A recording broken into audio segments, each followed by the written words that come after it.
You ever find yourself replaying a conversation that never happened? A moment where you wish you said more, or said less, or just didn't show up at all? You ever hold your breath waiting for someone to give you closure, to validate your pain, to explain why they treated you like you didn't matter? Let me tell you something that might sting at first, but will set you free. They knew what they were doing. They just didn't think you'd ever wake up to it. And when you finally do, when you stop begging, stop explaining, stop dancing around their dysfunction, that's the moment everything changes. But not because they changed, because you did. Because you realized you don't need a final scene to walk off the stage. You don't need their permission to close the chapter. And you sure as hell don't need their understanding to validate your truth. Silence doesn't mean weakness. Distance doesn't mean you gave up. And not reacting. That's not you losing control. It's you taking it back. Today, I want to talk about something we don't talk about enough. The power of walking away without the performance. The strength in choosing peace over proof. And the kind of healing that begins the second you stop needing them to get it. Because your silence, that's not avoidance. That's the closure they never expected. When someone manipulates you, emotionally, mentally, or otherwise, they're not just trying to control the situation. They're trying to control your reaction. They want access to your energy. They feed off your confusion, your over-explaining, your need to defend yourself. They want you spinning second, guessing, on the hook, and the minute you stop playing, the entire game falls apart. Silence is not passive, it's not weakness, it's not avoidance, it is a choice, a deliberate, conscious act of power. And it is absolutely terrifying to the person who relied on your emotional reactions to feel relevant, validated, or in control. Because silence doesn't give them anything to push against. No friction. No access, no loopholes. It's not a door left ajar, it's a wall. And the beauty of that wall is that it doesn't need to scream to say something. It just is. Most people don't know what to do with silence. Especially when they're used to you justifying, clarifying, going back and forth in endless arguments that never resolve anything. The moment you go quiet, truly quiet, it's a disruption to their pattern. And humans, by default, fear disruptions, especially when those disruptions expose the truth. Think about how many times you've responded in a moment of heat, in a moment of hurt, because you felt like you had to. You felt like if you didn't clarify things, they'd misunderstand you. That if you didn't defend yourself, they'd rewrite the story and paint you as the villain. But here's the truth. If someone is willing to manipulate you, they already don't care about the truth. They care about control. They care about perception. And more often than not, they already have a version of the story in their mind that benefits them. No amount of explaining is going to edit that version. What it will do is drain you, emotionally, energetically, spiritually, so you go quiet, not out of fear, not out of surrender, but out of clarity. You realize you don't owe anyone a performance. You don't owe them the final word, the dramatic exit, the emotionally charged finale. You don't owe them your energy just because they've come knocking again, trying to bait you into a cycle you finally stepped out of. Silence is saying, I see it all clearly now, and I don't need to say a word to prove that I do. And that, more than anything, terrifies manipulators. Because manipulation relies on engagement. It needs your participation to survive. They bait you with guilt, with twisted logic, with nostalgia, with half apologies wrapped in excuses, with fake accountability dressed up in words like let's talk, or you owe me closure. But the moment you stop engaging, you kill the narrative. And when there's no narrative to control, they lose. What you also start to realize is that silence speaks not just to them, but to you. It's a mirror.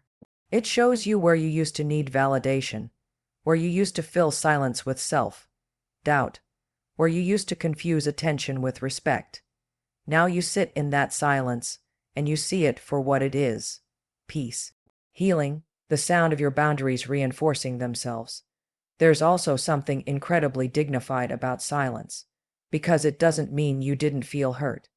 It doesn't mean you're pretending nothing happened.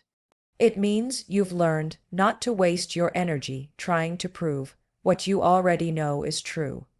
It means you've finally accepted that not everyone deserves access to your emotional world, that some people don't get to know how you feel anymore.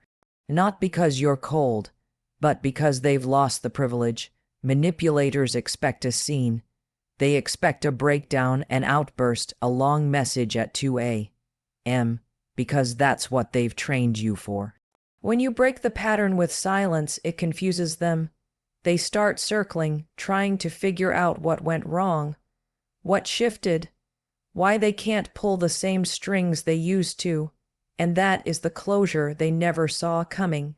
Because it's not about getting even, it's about getting free. There's a moment when it clicks. That exact second when someone does something to provoke you again. And for the first time, you feel nothing. You don't react, you don't flinch, you don't craft the perfect comeback in your head. You just watch it, you observe, and in that moment, something inside you shifts. You realize you're no longer a puppet being pulled by the strings of someone else's chaos. You've stepped out of the emotional ring, and that silence, that stillness, that is your power returning home. Reacting is easy, it's almost automatic. It's what we're trained to do. Someone says something cruel. Snap back, someone gaslights you, explain yourself. Someone pushes your buttons, fire off a paragraph, long text. That's the cycle, that's the trap. Because every time you react, you're handing over the keys to your peace.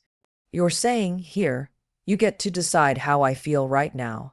You get to control my nervous system. You get to set the tone for my day. And you don't even realize you're doing it. You think you're standing up for yourself. But sometimes, standing up for yourself means standing still.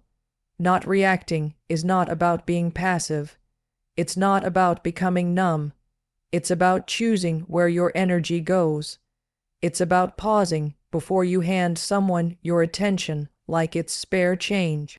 It's recognizing that not every situation deserves your emotional investment, that not every jab needs a jab back. Some things just need your absence. Some people just need to see what it feels like when you don't engage. Because here's the truth, people who thrive on control, on chaos, on stirring the pot, they feed off reactions, they study them, they depend on them to feel powerful. Take that away and they're left with themselves. No distractions, no emotional ping-pong, just the echo of their own behavior. And that echo is uncomfortable because it forces accountability, not the kind that comes with apologies and growth, but the raw, unavoidable reality that their power was never real.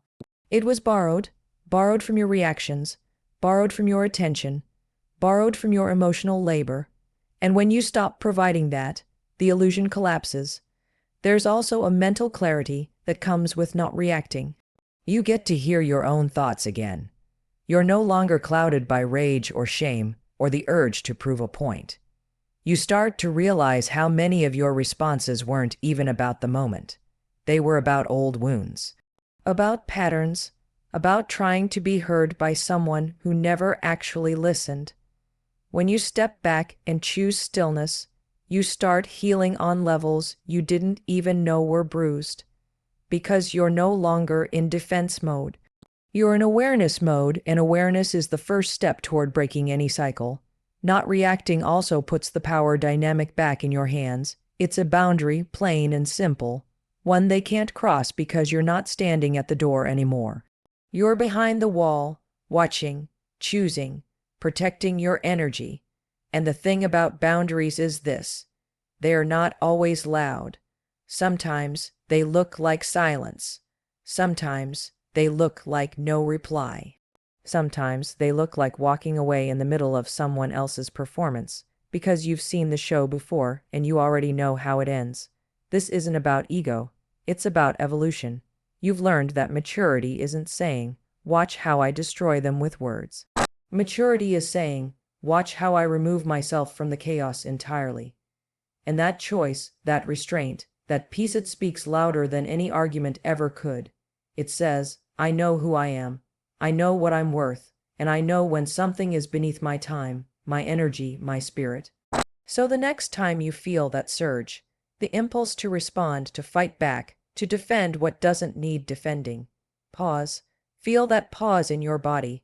Feel how strong it is to say nothing, how powerful it is to be unmoved. Because not reacting isn't weakness. It's wisdom, and wisdom, once it's earned, doesn't argue with noise.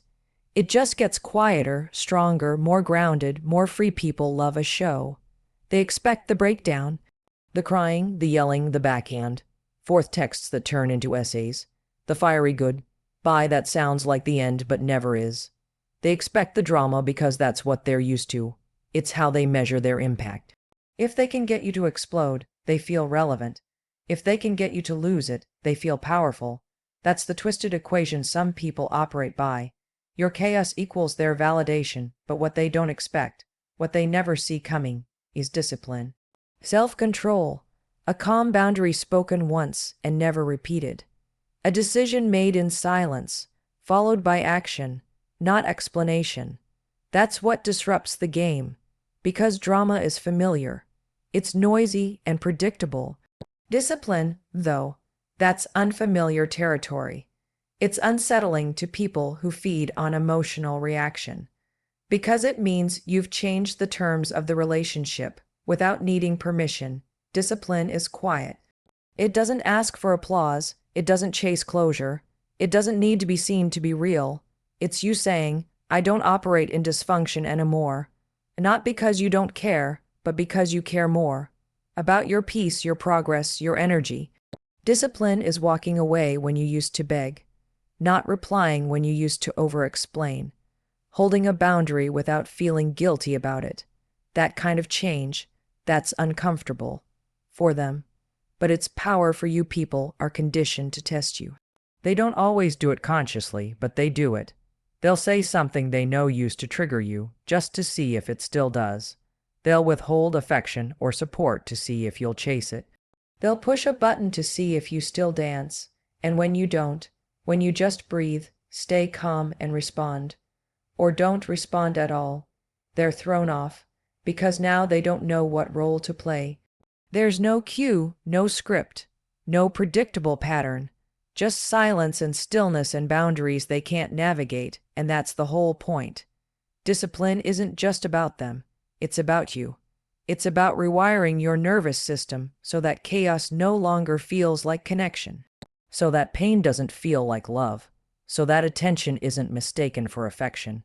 You start to recognize that every time you get pulled back into the drama, it costs you something, your focus, your peace, your dignity, and for what? Temporary validation. A few seconds of emotional satisfaction that leave you feeling drained and ashamed afterward. You reach a place where peace becomes non-negotiable, where you'd rather be misunderstood in silence than drained trying to be understood in dysfunction. That's discipline, and it takes time. It takes practice, because you're breaking patterns that have been wired into you for years. Patterns where reaction felt like strength and silence felt like surrender. But it's actually the opposite. Reaction is often fear in disguise. Silence is often the mark of growth. People expect a show because that's what makes them feel like they still have control, like they still matter. They poke at your old wounds hoping they'll still bleed. But when you've done the work, when you've sat with yourself long enough, healed enough, learned enough, you stop handing people the weapons they used to hurt you. That's what discipline is. It's not just withholding reaction. It's reclaiming your story. It's refusing to play roles that kept you small, angry, reactive, tired, and maybe they don't understand it. Maybe they call it cold, distant, arrogant. That's fine, let them. That's part of it too. The willingness to be misunderstood by people who were only comfortable with the version of you that didn't know your worth yet. The version of you that let things slide, explained yourself 100 times, begged for clarity, begged for decency. That version is gone, and in its place is someone calm, quiet, rooted. Discipline is not about being unfeeling. It's about feeling deeply and still choosing not to self-destruct. It's not about being better than anyone. It's about being better for yourself. So when people come expecting chaos and they find composure instead, it rattles them. Because drama they can handle. Drama they know how to navigate. But discipline, that's new. That's power they can't touch. That's peace they can't manipulate. That's a version of you they never prepared for. Sometimes the most powerful thing you can do is remove yourself. Not out of spite, not as a punishment, but because staying has become a form of self-abandonment. You start to realize that your constant presence has been enabling someone else's patterns, that showing up, explaining, forgiving, tolerating, justifying. It's only taught them that your boundary line was made of chalk. And they've been stepping over it so long, they don't even notice anymore. Distance is what snaps that pattern. Distance is what wakes people up, because when you're always there, always available, always giving the benefit of the doubt, it becomes invisible. They get used to your energy. They expect your support, your understanding, your patience. They start to treat your presence as a guarantee, not a gift. And over time, that dynamic erodes your sense of worth. You start to question whether they even value you, or if they've just learned how to use you without it looking like use. Presence hides that truth sometimes, but distance exposes it. When you step back, everything becomes clearer. You see who checks in, who notices, who respects your space, and who tries to invade it. You see who only valued you for what you could do for them, who was attached to your attention, not your soul. You see who only cared when they needed something, and who continues to care when there's nothing left to gain. Distance doesn't lie, it doesn't manipulate, it doesn't gaslight. It just reveals the people who genuinely love and respect you. Your distance will cause reflection. It'll make them think. They'll notice the change in your energy, the quiet in your space. They may not say it out loud, but they'll feel it, because your presence had weight, and now that it's gone, so is the comfort they took for granted. But the ones who are only taking from you, they'll get angry, defensive, accusatory. They'll call you selfish, cold, dramatic, because your distance threatens the dynamic they relied on. They weren't in relationship with you. They were in relationship with your availability, and this is where it gets real. Because you have to resist the urge to explain yourself again, to break your silence just to make someone else feel better about your boundary. You have to sit with the discomfort of being misunderstood, because distance will make people write their own stories. Some will say you disappeared, that you changed, that you gave up. Let them. That's not your business anymore. Your business is healing, rebuilding, choosing yourself where you used to abandon yourself for the sake of harmony that was never real. You start to learn that your presence was never the problem. It was how often you gave it to people who didn't know what to do with it, who weren't ready for it, who didn't match the energy you were giving. You poured so much into others because you wanted to be chosen, seen, appreciated. But eventually, you realize something much deeper.